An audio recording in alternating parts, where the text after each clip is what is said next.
नमस्कार मित्रांनो. देशविदेश करंट अफेअर्समध्ये आपले मनःपूर्वक स्वागत आहे. आज आपण एका अत्यंत महत्त्वाच्या जागतिक घडामोडीवर चर्चा करणार आहोत. अमेरिकेचे राष्ट्राध्यक्ष डोनाल्ड ट्रम्प यांच्या जागतिक व्यापार धोरणाला अमेरिकेच्या सर्वोच्च न्यायालयाने मोठा धक्का दिला आहे. त्यांनी लादलेले जागतिक टॅरिफ आता बेकायदेशीर ठरवले गेले आहेत. या निर्णयाचा परिणाम फक्त अमेरिकेपुरता मर्यादित नाही, तर संपूर्ण जगाच्या अर्थव्यवस्थेवर त्याचे पडसाद उमटणार आहेत. म्हणूनच जर तुम्हाला अशा महत्त्वाच्या राष्ट्रीय आणि आंतरराष्ट्रीय घडामोडींचे सखोल आणि सोप्या भाषेत विश्लेषण हवे असेल, तर आत्ताच आपल्या देशविदेश करंट अफेअर्स या चॅनलला सबस्क्राईब करा आणि बेल आयकॉन दाबायला विसरू नका, जेणेकरून प्रत्येक महत्त्वाचा अपडेट तुम्हाला सर्वात आधी मिळेल. चला तर मग सुरुवात करूया आजच्या या महत्त्वाच्या विश्लेषणाला. मित्रांनो, आता आपण थोडं मागे जाऊन या संपूर्ण प्रकरणाची पार्श्वभूमी समजून घेऊया. गेल्या वर्षी एप्रिल महिन्यात लिबरेशन डेच्या निमित्ताने ट्रम्प प्रशासनाने एक मोठा आणि वादग्रस्त निर्णय घेतला. त्यांनी 1977 सालच्या international emergency economic powers act या कायद्याचा आधार घेत जगभरातील अनेक देशांवर 10% ते 50% आयात शुल्क म्हणजेच टॅरिफ लागू केले. विशेष म्हणजे हा कायदा मूळतः राष्ट्रीय आणीबाणीची परिस्थितीत वापरण्यासाठी बनवण्यात आला होता, उदाहरणार्थ देशाच्या सुरक्षेला धोका निर्माण झाल्यास. पण यावेळी त्याचा वापर व्यापार धोरणासाठी करण्यात आला. या टॅरिफचा परिणाम थेट जागतिक व्यापारावर झाला. अनेक देशांनी याला व्यापार युद्धाची सुरुवात असे संबोधले. कारण जेव्हा एखादा देश मोठ्या प्रमाणावर आयात शुल्क वाढवतो, तेव्हा इतर देशही प्रत्युत्तरादाखल तशाच उपाययोजना करतात. त्यामुळे जागतिक बाजारपेठेत अस्थिरता निर्माण होते.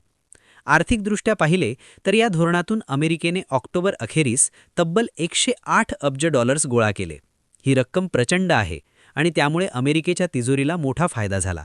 पण प्रश्न असा होता, हा फायदा कायदेशीर चौकटीत मिळवला गेला होता का? याच मुद्द्यावरून पुढे न्यायालयीन लढाई सुरू झाली. म्हणजेच लिबरेशन डे टॅरिफ हा केवळ आर्थिक निर्णय नव्हता, तर तो घटनात्मक आणि कायदेशीर वादाचा केंद्रबिंदू बनला. आणि पुढे काय झाले ते आपण पुढील स्लाइडमध्ये पाहणार आहोत. मित्रांनो, आता येतो या संपूर्ण प्रकरणातील सर्वात महत्त्वाचा टप्पा, सर्वोच्च न्यायालयाचा ऐतिहासिक निर्णय.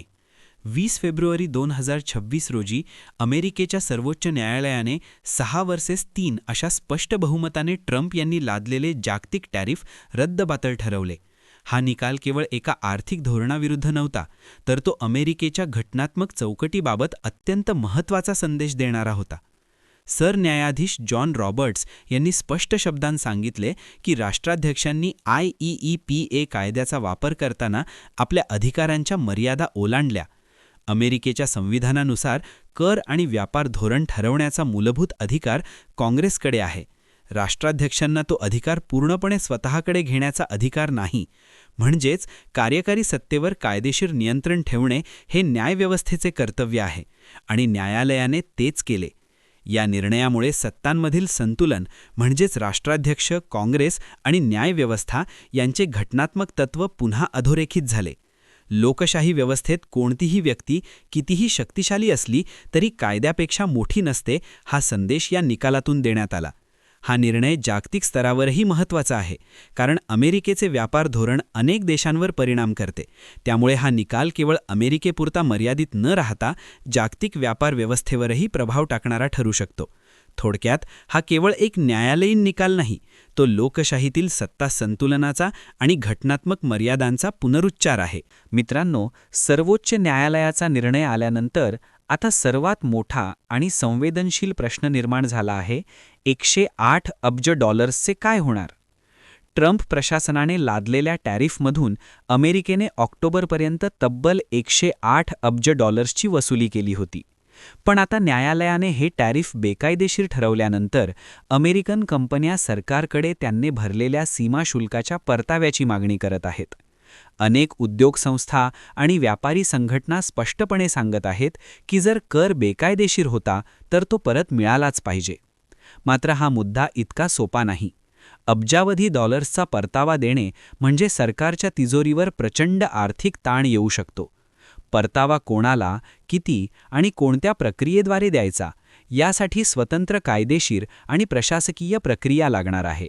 शिवाय काही कंपन्यांनी हा अतिरिक्त खर्च ग्राहकांवर टाकला असेल तर मग परतावा नेमका कोणाला मिळणार, कंपन्यांना की ग्राहकांना? हा देखील महत्त्वाचा प्रश्न आहे. सध्या प्रशासनाने या संदर्भात कोणतीही स्पष्ट भूमिका जाहीर केलेली नाही. त्यामुळे आर्थिक अनिश्चितता आणि कायदेशीर गुंतागुंत वाढत आहे. जर सरकारने परतावा नाकारला तर नव्या न्यायालयीन लढाया सुरू होऊ शकतात.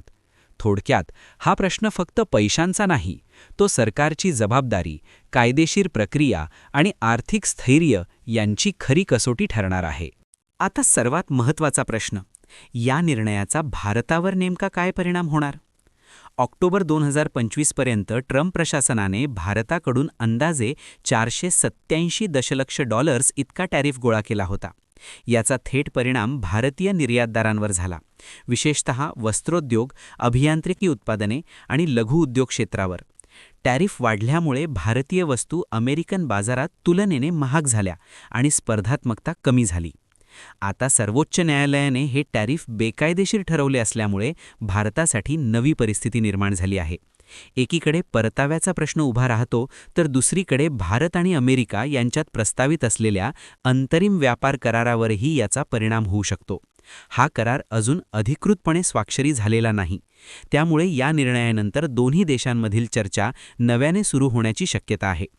भारतीय अधिकारी या घडामोडींवर बारकाईने लक्ष ठेवून आहेत, कारण हा निर्णय भारतासाठी केवळ आर्थिक नाही तर धोरणात्मकदृष्ट्याही महत्त्वाचा आहे. जागतिक व्यापारातील बदलत्या समीकरणांमध्ये भारताने आपली भूमिका मजबूत ठेवणे गरजेचे आहे. तथापि भारतीय वस्त्रोद्योग महासंघ सिटी यांचे मत आश्वासक आहे. त्यांच्या मते भारताची जागतिक व्यापारातील स्थिती अजूनही मजबूत आणि सुरक्षित आहे. भारताने मागील काही वर्षांत निर्यातीचे विविधीकरण केले आहे आणि अनेक नवीन बाजारपेठांमध्ये आपली उपस्थिती वाढवली आहे. म्हणूनच हा निर्णय भारतासाठी आव्हान असला तरी तो एक संधीही ठरू शकतो, अमेरिकेसोबत अधिक संतुलित आणि न्याय्य व्यापार संबंध निर्माण करण्याची. मित्रांनो, सर्वोच्च न्यायालयाचा निर्णय जाहीर होताच डोनाल्ड ट्रम्प यांनी अत्यंत तीव्र आणि संतप्त प्रतिक्रिया दिली. त्यांनी या निकालाला थेट अपमानजनक असे संबोधले आणि तो निर्णय राजकीयदृष्ट्या प्रेरित असल्याचा सूचक आरोप केला. ट्रम्प यांचे म्हणणे असे आहे की हा निकाल त्यांच्या व्यापार धोरणाविरोधात नसून राष्ट्राध्यक्षांच्या अधिकारांवर मर्यादा घालण्याचा प्रयत्न आहे. त्यांनी काही न्यायाधीशांवर परदेशी हितांच्या प्रभावाखाली काम केल्याचा गंभीर आरोपही केला. असा आरोप केवळ राजकीय वाद निर्माण करणारा नाही, तर तो न्यायव्यवस्थेच्या निष्पक्षतेवर प्रश्नचिन्ह उभे करणारा ठरतो. या वक्तव्यामुळे अमेरिकेतील राजकीय वातावरण अधिक तापले आहे. ट्रम्प समर्थक हा निर्णय अन्यायकारक असल्याचे म्हणत आहेत, तर त्यांच्या विरोधकांच्या मते हा निकाल लोकशाही व्यवस्थेतील सत्ता संतुलनाचा विजय आहे. यामुळे कार्यकारी सत्ता आणि न्यायव्यवस्था यांच्यातील संघर्ष अधिक स्पष्टपणे समोर आला आहे. महत्त्वाचे म्हणजे न्यायालयीन निर्णयानंतरही ट्रम्प यांनी आपली भूमिका बदललेली नाही. त्यांनी स्पष्ट संकेत दिले आहेत की ते आपल्या व्यापार धोरणासाठी पर्यायी मार्ग शोधणार आहेत. म्हणजेच हा वाद इथेच संपणार नाही, तर पुढील काही दिवसांत तो अधिक तीव्र होण्याची शक्यता आहे. थोडक्यात ही केवळ भावनिक प्रतिक्रिया नाही, ती अमेरिकेतील सत्ता संघर्ष, राजकीय ध्रुवीकरण आणि आगामी धोरणात्मक निर्णयांची पूर्वसूचना आहे. सर्वोच्च न्यायालयाचा निर्णय लागल्यानंतर ट्रम्प शांत बसले नाहीत. उलट त्यांनी तात्काळ आपला प्लॅन बी अंमलात आणण्याची घोषणा केली. न्यायालयाने IEEPA अंतर्गत लादलेले टॅरिफ रद्द केले असले तरी ट्रम्प यांनी दुसरे कायदेशीर पर्याय वापरण्याचा मार्ग स्वीकारला. त्यांनी सेक्शन 122 अंतर्गत 150 दिवसांसाठी सर्व देशांवर नवीन 10% जागतिक आयात शुल्क लागू करण्याच्या आदेशावर स्वाक्षरी केली. हा निर्णय तात्पुरता असला तरी त्याचा जागतिक व्यापारावर तात्काळ परिणाम होऊ शकतो. याशिवाय सेक्शन 332 अंतर्गत राष्ट्रीय सुरक्षेशी संबंधित टॅरिफ, विशेषतः स्टील आणि ॲल्युमिनियमवरील शुल्क सर्वोच्च न्यायालयाच्या निर्णयातून वगळण्यात आले असल्याने ते अद्याप कायम आहेत. म्हणजेच काही महत्त्वाचे टॅरिफ अजूनही लागूच आहेत.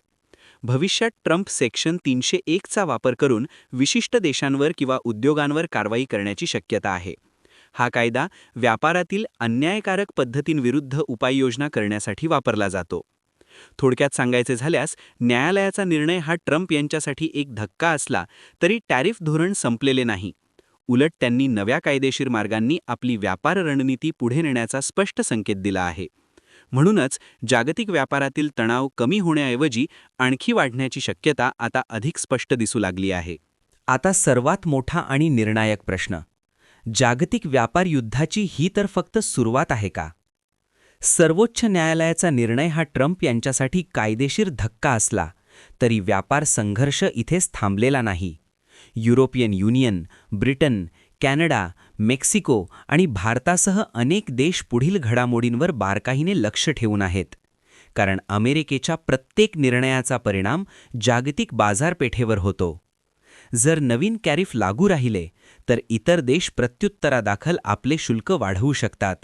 त्यामुळे जागतिक व्यापारात अस्थिरता, आयात निर्यातीत घट आणि शेअर बाजारात चढउतार पाहायला मिळू शकतात.